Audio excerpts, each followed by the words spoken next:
Welcome to Lanterns Live. I'm Ralph. I'm joined once again by Vactor. And today we are going to be talking about Green Lantern Corps issue 3 by Morgan Hampton, Jeremy Adams. I keep wanting to say Neil Adams. Person. Fernando Pasarin doing the art. How you been, man?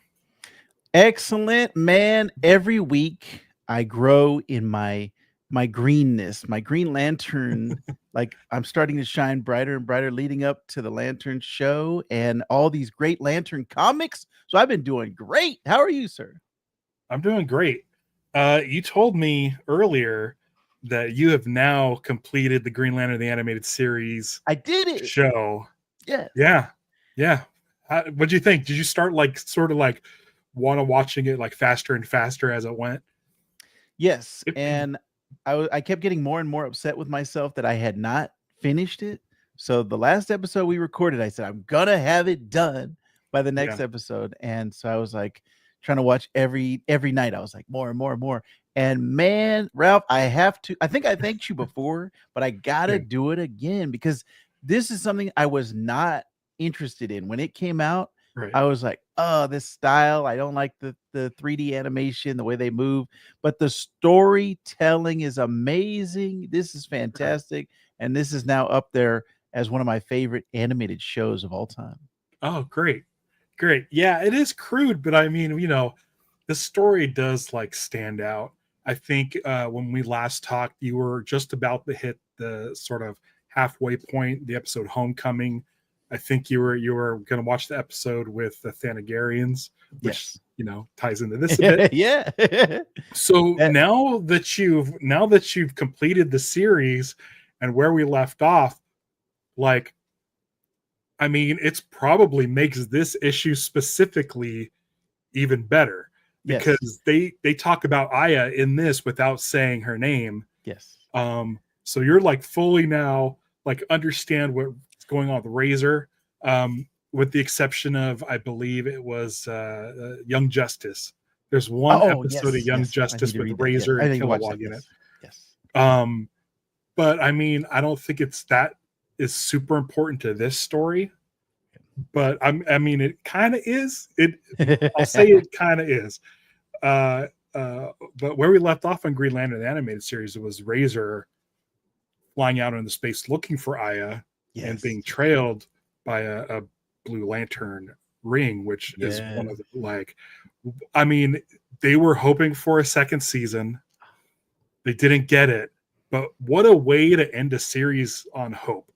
Like, that's kind of basically what that whole thing was about, especially when, if you go back and rewatch the first episode, the show opens up on Razor basically killing a Green Lantern, and it just that story arc that we get in that first season is just like amazing. Not only like does Razor become like sympathetic as a Red Lantern, because he's a Red Lantern the whole series, but not only is he like sympathetic, but you're like, man, I really, really want this guy to be happy, and just ending it on that ring floating into frame, like it's just like, oh, it's so perfect. Like it gives me like chills every time.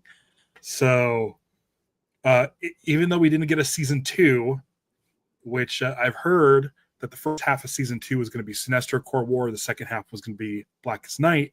Even though we didn't get that, it is nice that Jeremy Adams, who did write 2 episodes of the animated series, is on this book and bringing in Razor, continuing Razor's story outside of that series, which feels so fulfilling. And I gotta say, I mean, we'll get into this book, but with all of the talk about him and Kilowog talking about searching for Aya, like if we get a reunion in this book, they're setting it up. I'm gonna lose my mind. I can't, like, I've been championing that show since it went off the air in 2012, which is, like what, 13 years ago. Like to see some sort of closure or advancement on that storyline, I mean, is amazing. Would be just like amazing. They'd be so happy. I have so much more background now and so much more empathy for the character of Razor. And it was funny, just like you, I was hearing his voice when I was reading it. Right. Whereas previously it was like I only halfway had him, but now I'm fully, I've got the whole season under my belt. And I was like, yes, this is the character that I want to continue following. And I didn't have to wait 13 years to do it. Which is great. And so you can go, I mean, you can watch that episode of Young Justice. It does sort of pick up a little bit where Razor left off, but I don't think it's necessary. Like if you're in the middle of Young Justice, just keep watching it at your own pace. Okay. But I don't think it affects this book that much. It's almost feels like a one-off, almost like a alternate version of Razor, still voiced by Jason Spisak. But so there's that continuity, so you're still getting that voice. But in that show, Razor does stuff that is apparently has ceased to sort of exist by the time we get here, where he's a Green Lantern, because we haven't seen him become a Green Lantern. That's what I was going to ask you. I have no idea. Okay, I have no idea, because I will tell you, I don't know if you really how invested you are in Young Justice to be like spoiled somewhat. I am. Okay. It makes me mad because I was watching Young Justice as it was airing, and then life just happened, and I was like, next thing I know, 5 years had passed, and I was like, wait a minute, I need to get back to Young Justice. Yeah. So yeah, I won't. Okay, that's gonna be my next one. By the next episode, I'm gonna have all of Young Justice watched. I mean, I don't know. It's like the new Young Justice that episode was in, so I don't know how far you have to go to get to that point. I'll look it up. Yes, this is like Young Justice from like, what was it like when DC Universe app was introduced? So just like right before like pandemic, like that time period. So. I just want to let people know, I have decided, I haven't yet, but I have decided that I'm going to read Absolute Green Lantern. Apparently, like, it is one of the top selling books. I guess DC's sort of Absolute line is just like crushing it in sales. And it's stupid because like I think the only live stream channel on YouTube dedicated solely to Green Lantern. Like there's Green Lantern shows out there. There's live stream comic book shows, but together I think I'm the only one. I'll have to look into it. And it's stupid for me not to cover this book. I need to cover it. I need it. Here's the thing, like there's some Justice League titles out there where Green Lantern plays heavily, and there's a lot of titles out there where Green Lantern's in the books. But I mean, if Green Lantern is in the title of the book, I should be reading it. I have issues with dealing with sort of these multiverse books or like Elseworlds books. I'm not really super into it. I've always been a fan of Green Lantern Corps, Green Lantern miniseries and stuff. So I think what I'm going to do is what I know I'm going to do is sometime this weekend, I will read Absolute Green Lantern #1. I will be doing a solo live stream on Monday. Usually that's how I start off books on the show, is I'll do the first one. And then maybe you or Will, or I could find someone that wants to be a dedicated co-host for Absolute. We'll see. But I should be reading it. I really should be reading it. I haven't heard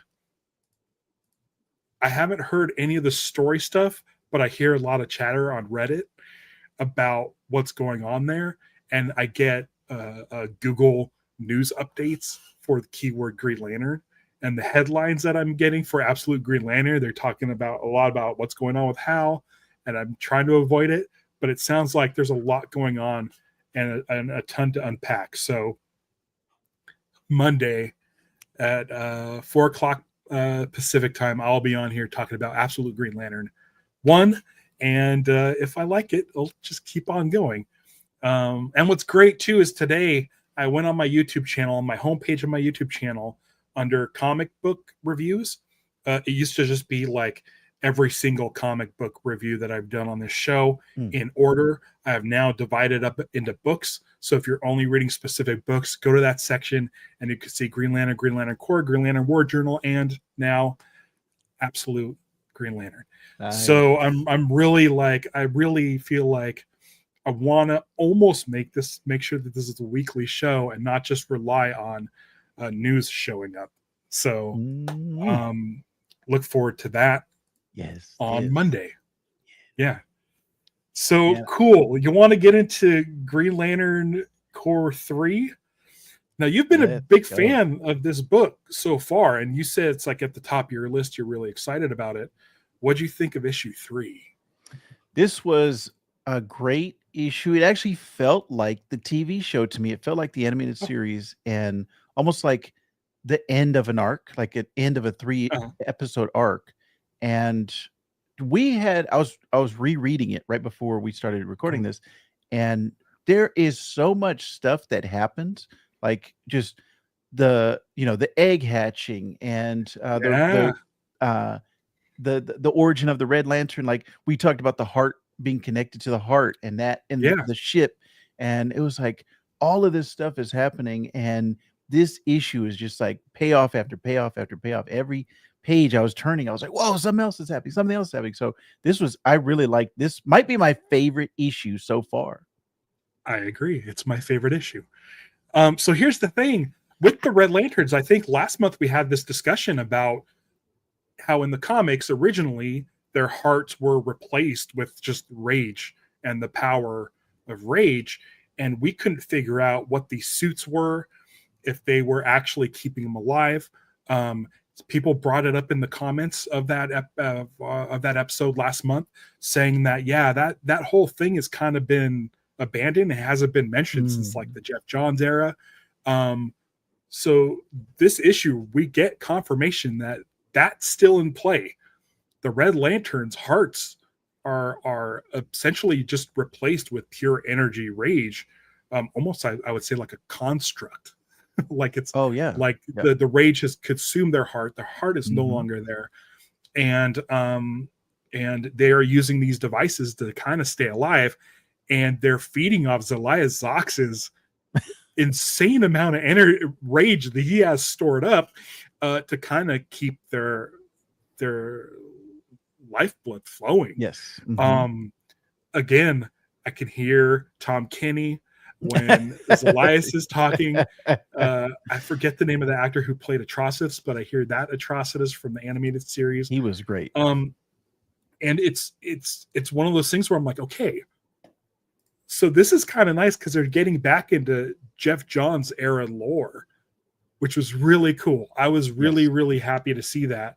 But I have questions, and I don't know if it'll be addressed or not. Since Razor was not introduced in the comics, he was introduced in the show, and the show really didn't talk about the heart being replaced. And Razor never really became anything other than a Red Lantern in that series.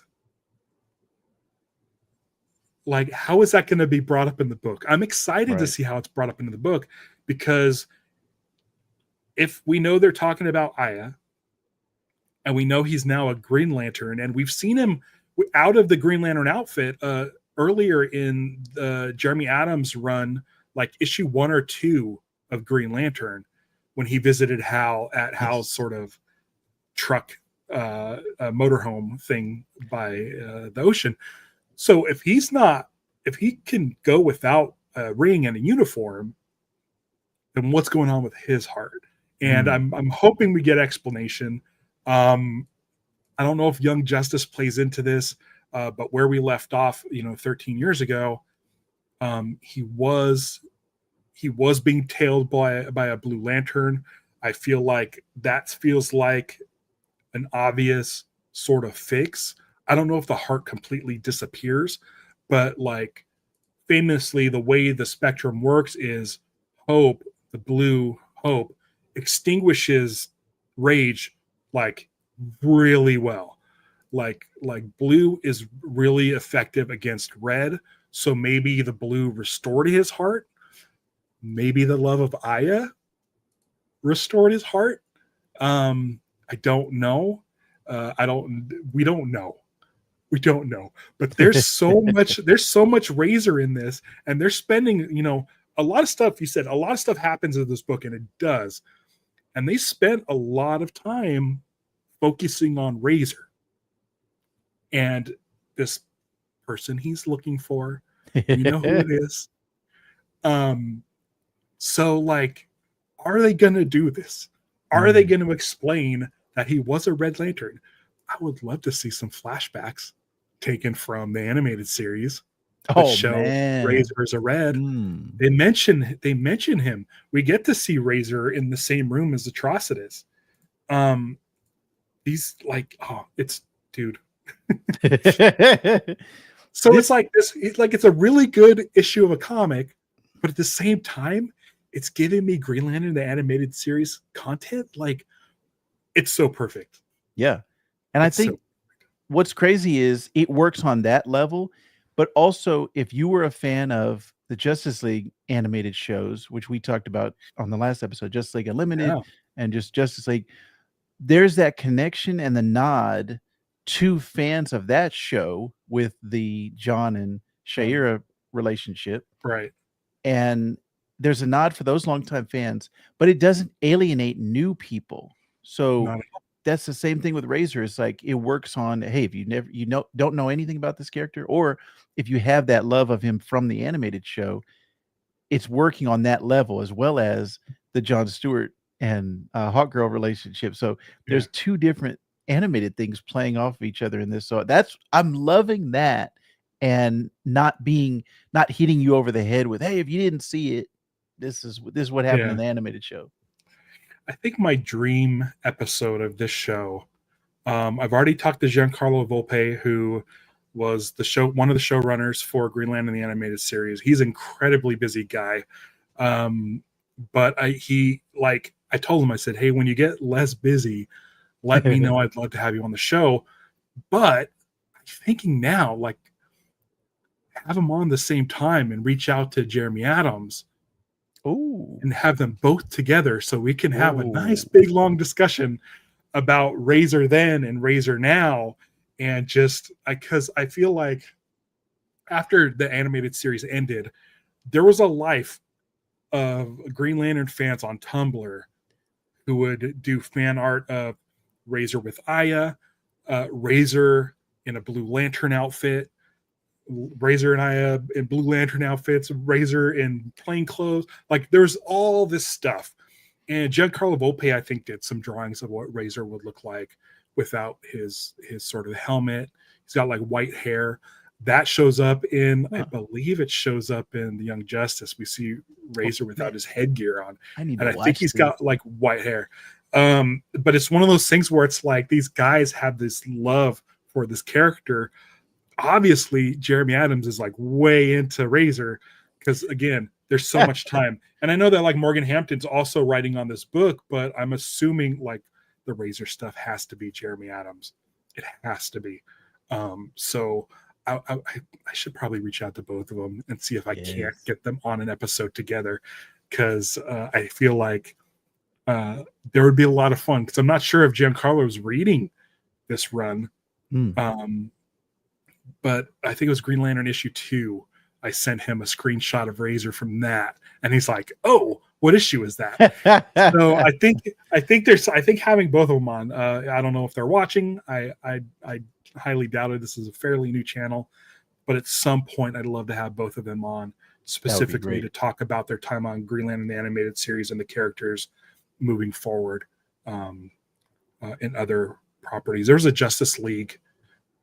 There's a Justice League animated movie that's part of a series, and I want to say that Razor and Aya are in the background, and I'm not sure what it is. I haven't watched that series, but they don't really have. It's like a crisis. It's like a crisis animated series. Oh, okay, like that HBO was Max. Yeah, like the most recent one, just in the background, not necessarily. They're not talking, and they're just back there.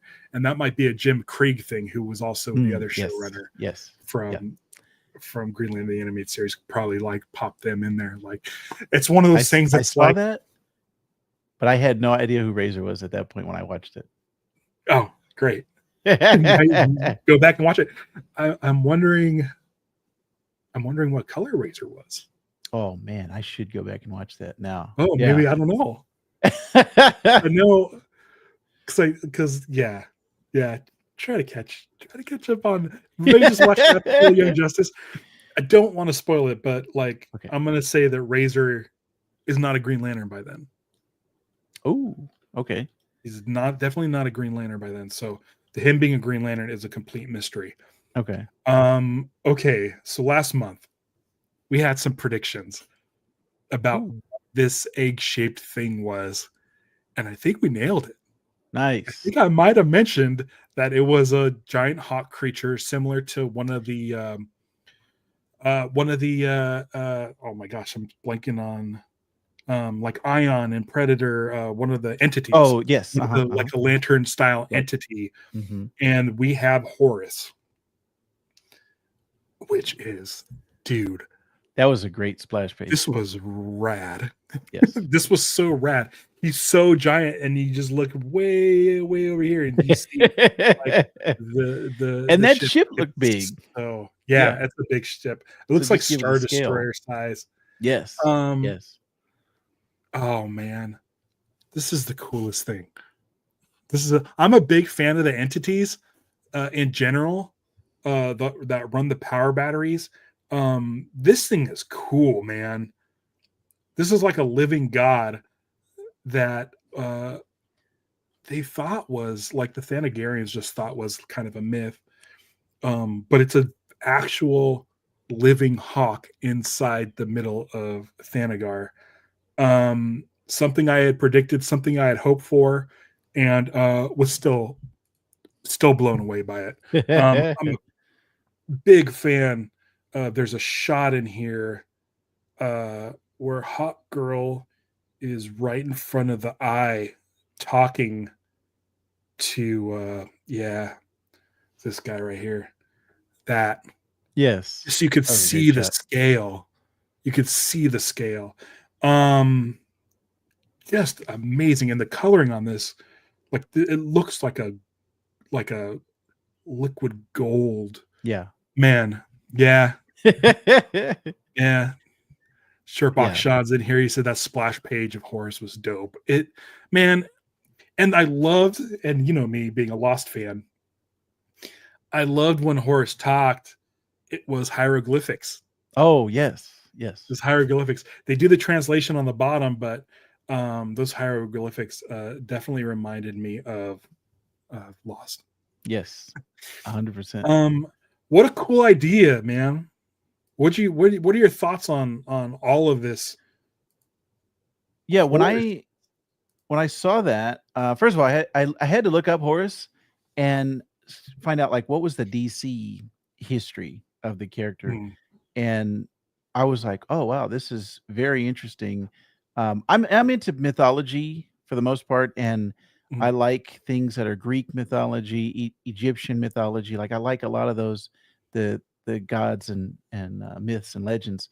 So a Thanagarian kind of god, that was like something that, oh, that's something that's very interesting to me. And then like you said, the scale, the size, and you could feel the power, feel the weight of the character as you're reading it. And this is just something that I'll be very interested to see where DC kind of uses Horus again later on, because he's like at the end he's like, all right, I'm leaving later.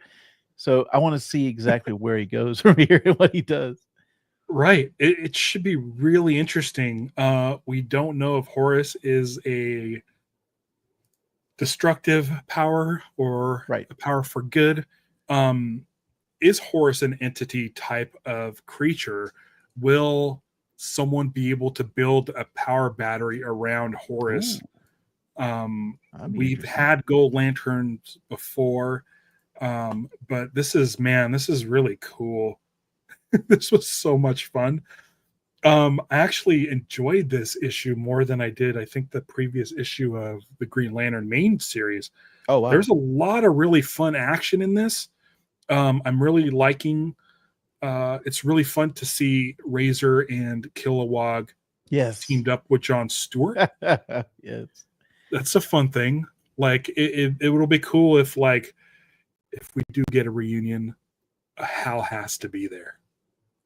Hal has to be there if there's a reunion. And just throw in like a little nod or a little reference to the show, like something that happened, or some nickname that they use or something like that. That would be like great. Kilowog saying like, "Let's blow this Munktar stand." Yes, something like that. Something really, really show specific. I was really excited about this whole thing when it shook out. And Horse is made of like nth metal. Yes, which means I could see Atrocitus is trying to get nth metal. They're using that as part of their system to like cure themselves. It's very powerful. I could see people like bad people trying to take down Horus to collect the nth metal from it. It's like a tip of the iceberg. Like I'm looking at these pages. This is like this this giant thing where he splits that ship in half. Yeah. But this is like okay. There's reason. It's not just destructive. Like Hot Girl was able to reason. So that's kind of interesting. I do like that. It's not just like a Godzilla kaiju where it's just like trampling and stuff.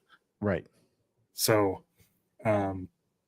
and it makes sense because it was like this, I am your, like, who are you to approach your god? Like it knows the Thanagarians, it knows like the relationship between them. So that was interesting. Like you said, having her in front of the eye and her directly challenging and then kind of convincing it. Oh, okay, I'll spare your planet, I'll spare your world or whatever. But I think you hit the nail on the head with the action, because even from the first panel, it just hits the ground running. Like from the last issue with that Jon Stewart versus Atrocitus, and it's like instant drama. Like there's no filler, there's nothing in between. It's like boom, you open up the book and it's punching you in the face. So the action has been fantastic, and that's what I liked about the last issue was the action between Hawk Girl, Jon Stewart, and Atrocitus. That fight.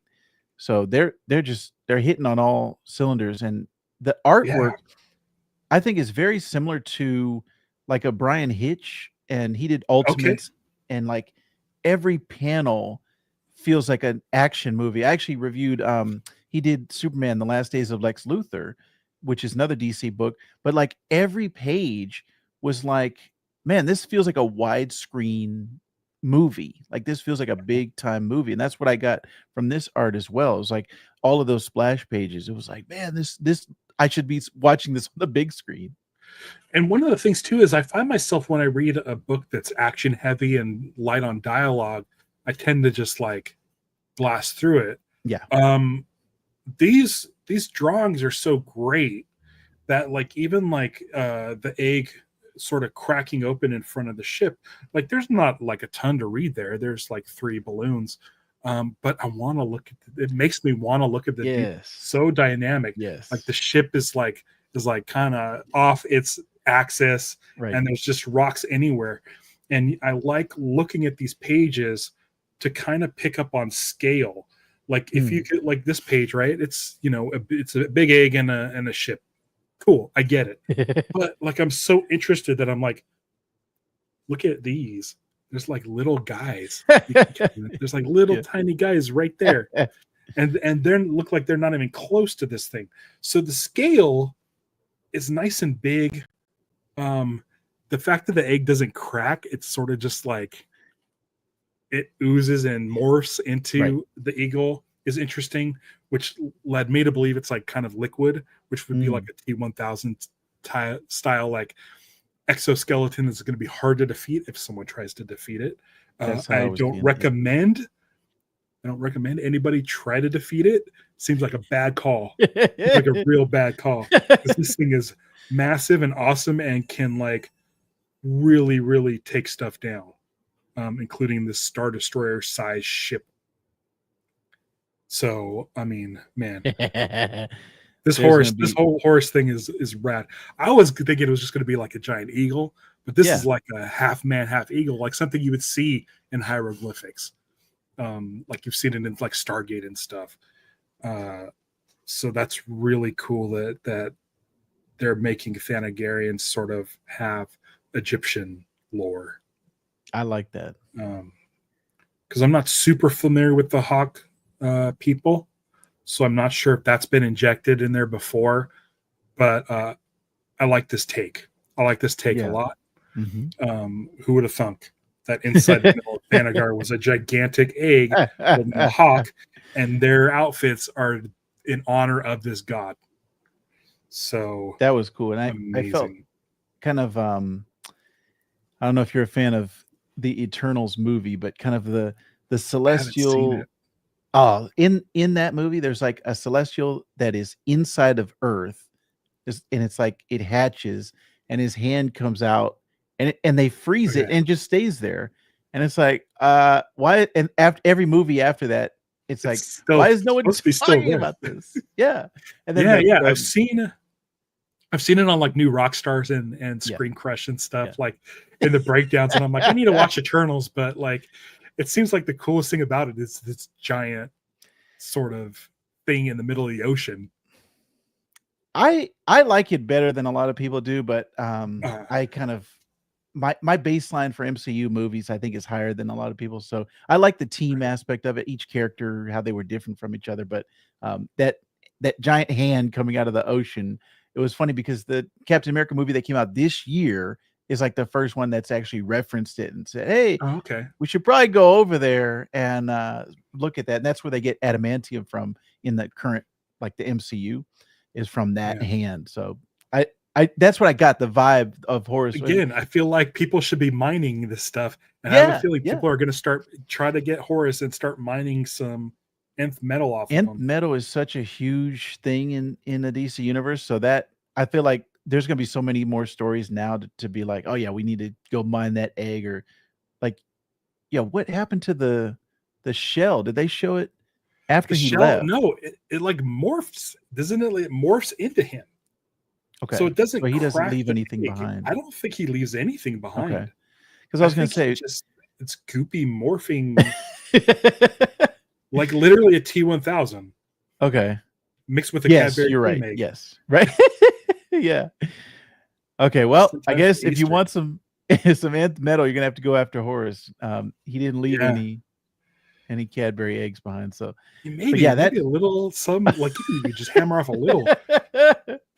That's definitely going to be a future source of stories. Like go get him for the nth metal.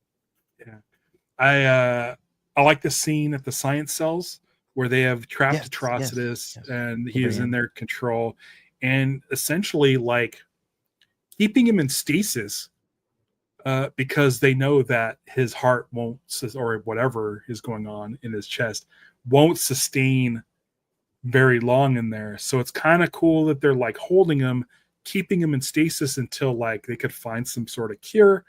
Even though Atrocitus is a real bad dude, it does show like this empathy for this Green Lantern Corps, because Atrocitus was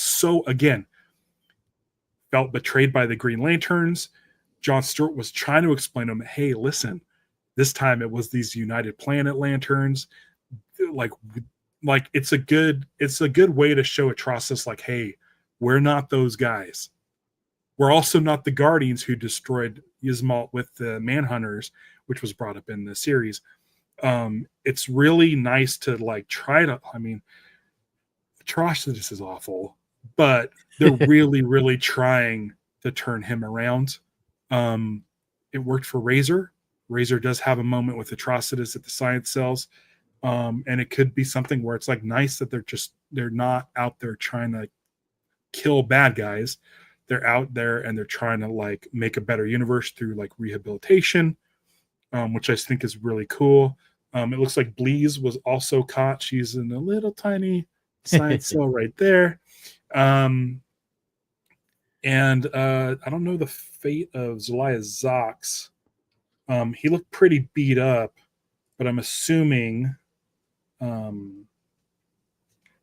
he got captured. as well. I don't see him, or do we see Dexter in here? I don't know. Dexter's pretty tiny too, huh? I think that's the last we see is Elias. Maybe they got away. Yeah, I'm looking at the know. panels. I don't see him. But Yeah. that was, that moment when Jon Stewart saved him and decided to do that. It was like, oh man, I kind of felt the same way Hawk Girl felt. I was like, oh man, this is what a hero is. Like, this is the inspiration right here. Also felt very Superman-esque. Like, that's something Superman would do. And it just kind of made me respect Jon Stewart more. I was like, yeah, this is cool. Yeah, I feel like in a world like, especially today, it's nice to show like compassion, empathy. Yes. I think those are very, very strong things to put in books. I know probably the majority of the readers are adults, but if kids pick up Green Lantern, like if your kid picks up a Green Lantern, like that's a message that you definitely want to send. It's one of my favorite things in the episode Homecoming, which is the mid-season finale of Green Lantern, the animated series. Right. Is when Hal Jordan is confronted by Atrocitus in the chambers of the Guardians. And yes. And Atrocitus just is like yelling, and he's full of rage, and he's like, the Guardians destroyed my homeworld. And Hal Jordan says, you're right. He owns up to what the Guardians did, and he tries to talk it out with Atrocitus before just having a knockout, drag out fight. Right. So I like that. I like that that's being sort of put in here. Sure, we still get the fight, which is awesome. But at the end of the day, it's like, hey, listen, we're gonna hold you for now until we can sort this out and get you back feeling right. Because I mean, honestly, at some point, if they're gonna like the spectrum is fractured, the spectrum is like in disarray, much like Sinestro in previous issues. If they need to rebuild the Red Lantern power battery in order to heal the spectrum, they're gonna need Atrocitus to do it. Mm-hmm. So it makes sense for this to happen, and with him being like sort of with his artificial heart, may not have a long enough charge for it. This stasis thing is a really good idea. And I really like this. It's a really good move. The easy way out is to kill him and then figure it out later with some other Red Lantern. But like the way Sinestro showed how he can combat fear and really like take care of fear, you're going to need someone like Atrocitus to sort of rein in the rage to build that battery to solve the spectrum. I'm kind of hoping when they build all these power batteries, they're all in one spot. I'd love to see all the power batteries in one location, so that they can all work together as a unified spectrum. Oh, that would be cool. Like I mean, it could be the Spectrum Core. I don't know, but I mean, who knows? But I feel like you need Atrocitus. So yeah. And that last panel of him, it made me think of Demolition Man when they freeze him. Like, that's totally 100%. I wonder if that's like intentional. It's got to be. We get a nice quiet dinner with John and Hawk Girl. Very much enjoyed that, even though I'm not I didn't watch the Justice League series like that much. But when I watched it, it's very obviously that they have a very close relationship. And I could see this becoming something. What I liked about that relationship in the animated series was it crossed over from Justice League into Justice League Unlimited. Like they follow that, like there's a multi-story arc there, and it's not just, there's a one and done episode where they were together. So even leading into this comic, it's like, man, this has been how many years of us following these two. And also John eating with a construct fork. Like, yeah. I thought that was kind of funny. I hadn't seen that before, but I guess if I had a ring, I'd probably do that. Dishes? Yes, less yeah, dishes. 100%. But yeah, the conversation is great. I have a question about that. Real Yes. quick. Like, these are hard, light constructs. I never thought about this before you mentioned the fork. What does it taste like? Oh, wow. Is it like sticking your tongue on a battery? Oh, Like, it's energy still, but like, yeah. that'd be a question for Jeremy Adams. Yeah. Can it be like, What do constructs taste like? yeah. Ugh. Probably nothing. Is it hot or cold? Yeah. Ooh, That's can an you heat interesting your thing to think soup? about. Could you cool your soup? If you had a spoon and it's too hot, can you cool it with a construct? These are the questions that we need answers to. Come on. I feel like Silver Age, like Hal Jordan would do stuff like that. Would Yes. like Uh-huh. cool his soup with a construct spoon, or like put a little fan on it or something. Yeah. They don't get into the goofy stuff, but yeah, I didn't even dawn on me that he was using the construct. That's so Yeah. funny. When I saw that, I was like, wait. Oh, I guess. Like I said, I probably would do it too. And then her eating that alien bug thing, shrimp looking thing. I was like, ooh. That reminds me of Green Lantern the animated series when Hal Jordan's eating the grilled cheese sandwich. Yeah, that's right. When Kilowog pulls out his whatever it was. Yeah, that was funny. I laughed. I think. Yeah, I laughed so hard when I saw that. Yeah, man. We get a great another page dedicated to Kilowog and Razor as they fly down on Oa. Always fun just to see Green Lanterns kind of in their element. Just this hub. I always love anytime you get a good hub of Green Lantern activity, and you can just see all the different species of lanterns, all the crazy looking aliens and stuff. It's a world that I want to like be able to visit, and I'm hoping in the show Lanterns that we get some of this stuff, like this really futuristic off-world stuff. Man, that's an idea for a theme park, like a Universal Studios with Green Lanterns, like an OA. Yeah, just with like aliens walking around, minding their own business, doing work. Yeah. Green Lantern, like a Salak doing like tours. Yeah, like showing. Oh man. The end of this issue gets back to Yzmalt with all the dead Red Lanterns that didn't survive the destruction of the power battery. Their hearts are gone. And we have Nathan Broom here as the Sorrow Lantern, just soaking up all this sorrow. That was like we talked about in the last episode. Very interesting emotion that I'm surprised they hadn't done more with. But as it goes along, I'm more intrigued by this to see, man, where does the sorrow go in the emotional spectrum, and where is this character going? Right. He seems at odds. He doesn't want sorrow in the world, but he's saying that Starbreaker will stop all the sorrow.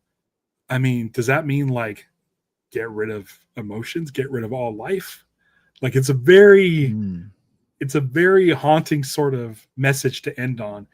It's kind of very Darth Vader-esque in the fact that he's like, the Emperor promises Vader that he could make anyone live forever, including Padme, the ones he loves. So is sort of Starbreaker gaslighting Nathan and being like, I can stop the sorrow if you just hang with me. And he's being totally used as a pawn. Like it feels like it's that. Yeah. And then where does Carol fit into this? I know Green Lantern, the last issue of Green Lantern from a week or two ago, Carol's starting to come in her own. She's starting to become a really powerful Star Sapphire, and I'm wondering if love can conquer sorrow. It'll be interesting seeing them confront Nathan again, especially with his like fairly recent history with Hal, and Hal sort of like putting this like his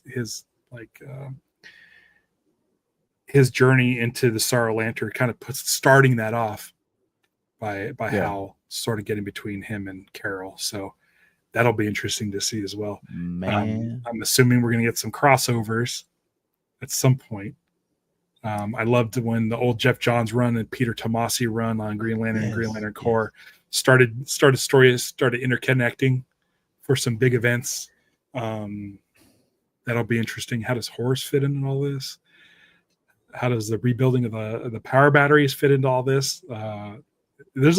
It does feel like closure on the Atrocitus thing, but it also feels like he'll be back. Yeah.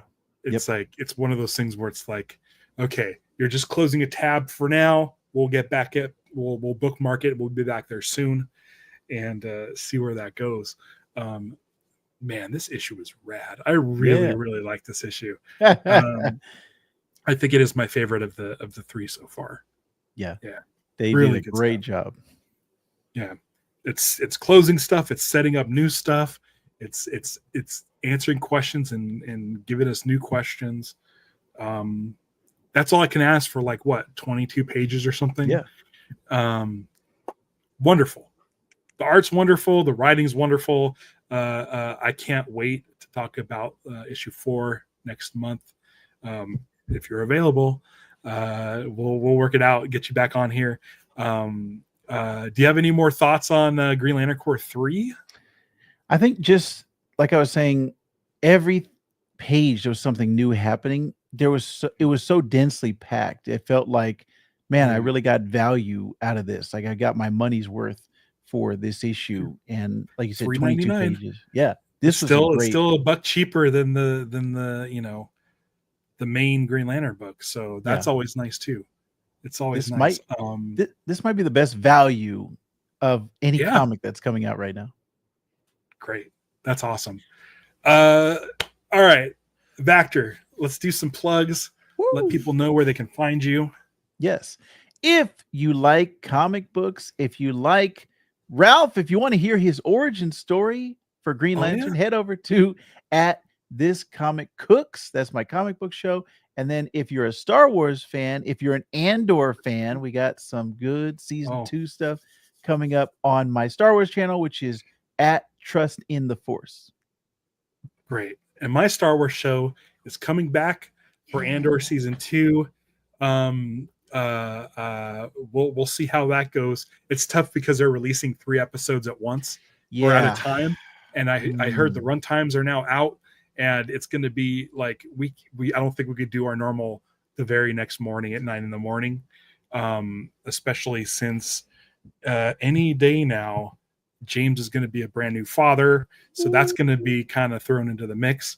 I just want to say ahead of time, congrats to Liz and James on the little one. So